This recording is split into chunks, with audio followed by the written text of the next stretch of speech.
Assalamualaikum warahmatullahi wabarakatuh. Salam sejahtera.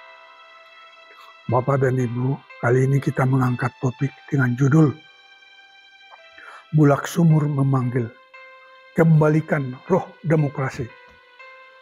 Genangkan Ganjar Pranowo. Ini menarik karena hanya tinggal 14 hari lagi kita akan menentukan siapa presiden Indonesia ke depan. Hal itu juga lah yang membuat berbagai perubahan yang sangat signifikan terjadi di lapangan.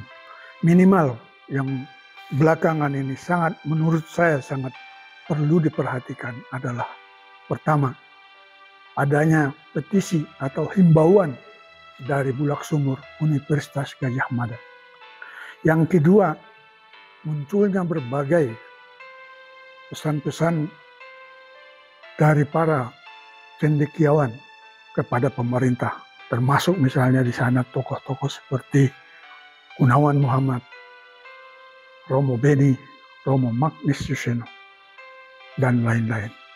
Kemudian kita melihat adanya gesekan yang terjadi di Gunung Kidul. Kemudian ada lagi makin membesarnya protes dari gabungan mahasiswa se-Indonesia lewat BEM-nya menyuarakan tuntutannya. Mari kita lihat apa yang tengah terjadi di sekitar kita.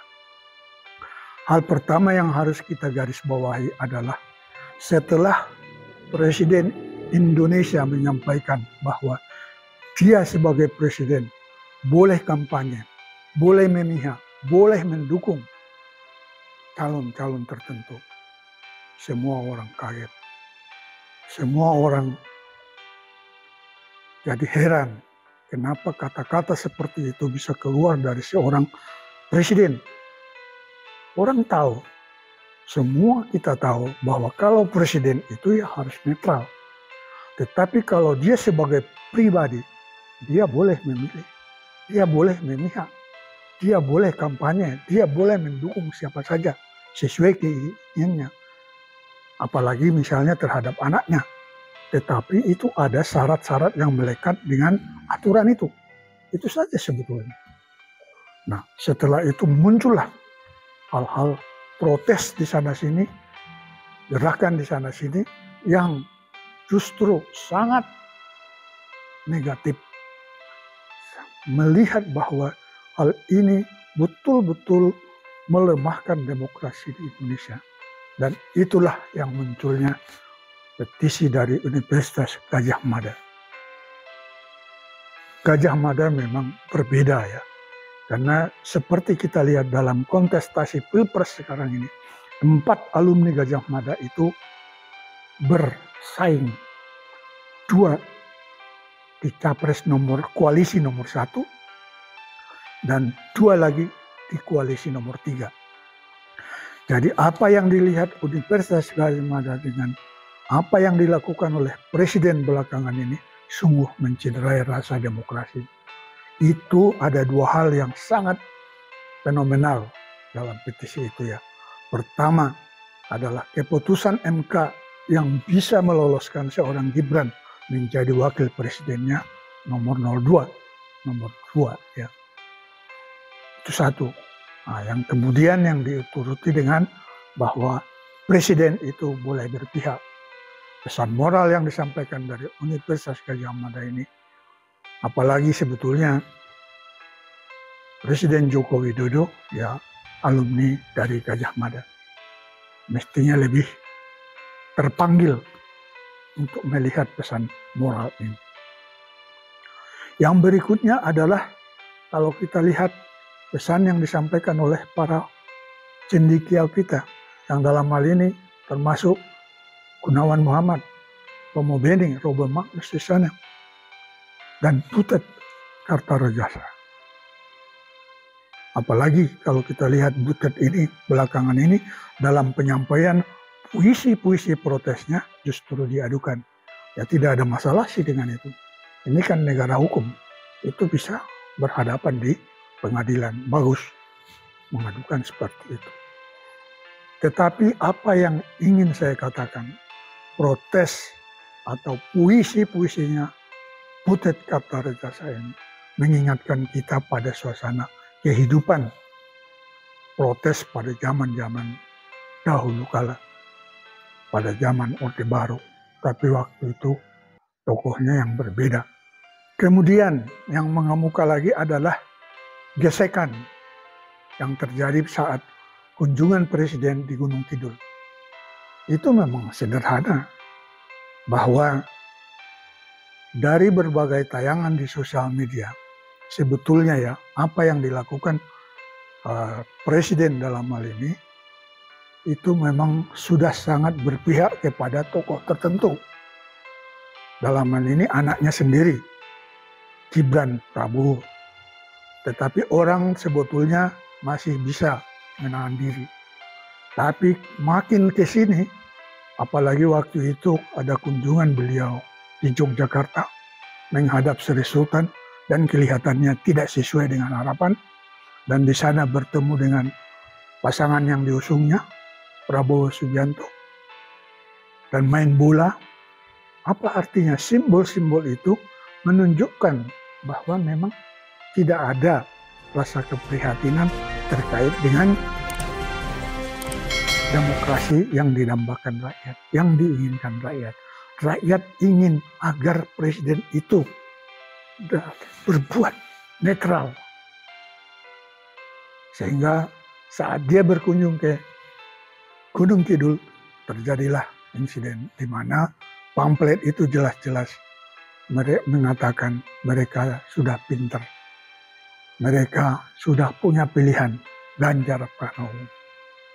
Karena setiap protes itu ada batasnya. Setiap ketidakenakan itu ada batasnya, dan itu batasnya sudah tidak tertahankan lagi.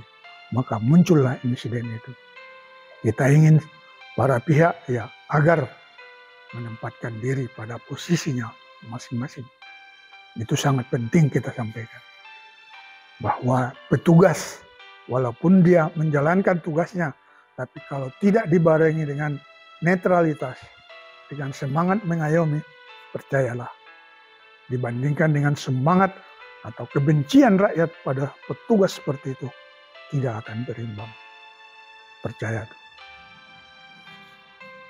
Kemudian yang selanjutnya adalah diamnya para penggiat agama atau ulama kita.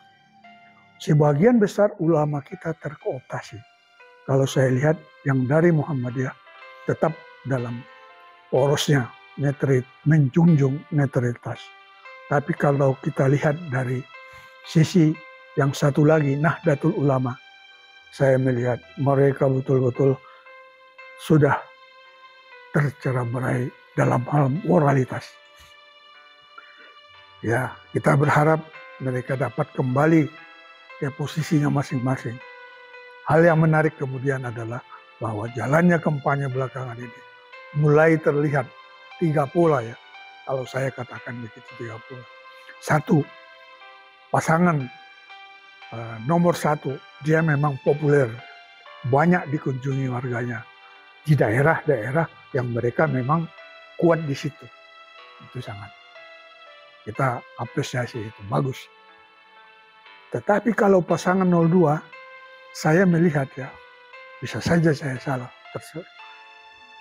Tapi kalau saya lihat gaungnya itu kecil sekali, hampir tidak terlihat keramaian-keramaian yang berarti. Padahal semua sudah dikerahkan kekuatan di situ. Sangat berbeda dengan paslon nomor 3 ini, Ganjar Pranowo Mahfud. Dimanapun mereka kampanye, itu selalu meluber ya. Orang sangat antusias untuk mengikutinya. Apalagi belakangan ini dengan dukungan slang yang nyaris yang jelas-jelas mendukung kembali Ganjar Pranowo setelah mereka pada 2019 mendukung Joko Widodo. Ini sinyal yang sangat positif bagi para slanker dan bagi para pecintanya. Apa yang ingin saya katakan adalah bahwa memang calon nomor 3 ini dicintai dan didambakan oleh warga secara meluas di masyarakat kita. Nah, yang terakhir yang ingin saya sampaikan adalah saya bisa membayangkan bagaimana suasana batin, suasana kebersamaan di antara pemerintahan yang ada sekarang ini. Kita tahu bahwa para menteri itu kan datang dari koalisinya masing-masing, mempunyai partai yang mendukung koalisi 1, 2, dan 3. Tetapi kita melihat bahwa presiden itu hanya concern bagaimana upaya memenangkan nomor 2. Sehingga cara kerjanya, cara komunikasinya yang kita baca di sosial media dan dari sumber-sumber yang bisa kita peroleh, itu memang muncul suasana yang tidak enak. Ya kita tahu, pastilah. Karena di sana tidak muncul netralitas.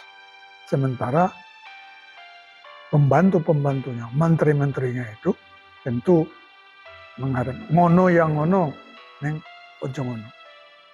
Nah, apalagi ini dengan adanya Mahfud MD, Menko Polhukam akan keluar dari kabinet. Ini sesuatu yang merupakan sesuatu banget bagi pesan moral untuk para pemerintahan sekarang. Secara prinsip, keluarnya Mahfud MD dari kabinet semata-mata memang untuk fokus kepada pemenangan koalisinya, ya, pemenangan capres. Walaupun begitu, hal itu bisa ditafsirkan banyak pihak dengan sesuai kepentingan masing-masing.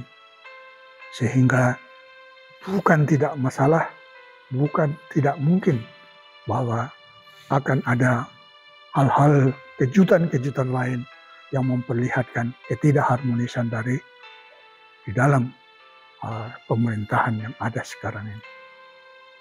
Bapak dan Ibu sekalian, itulah yang ingin saya sampaikan. Wabillahi taufiq wal hidayah.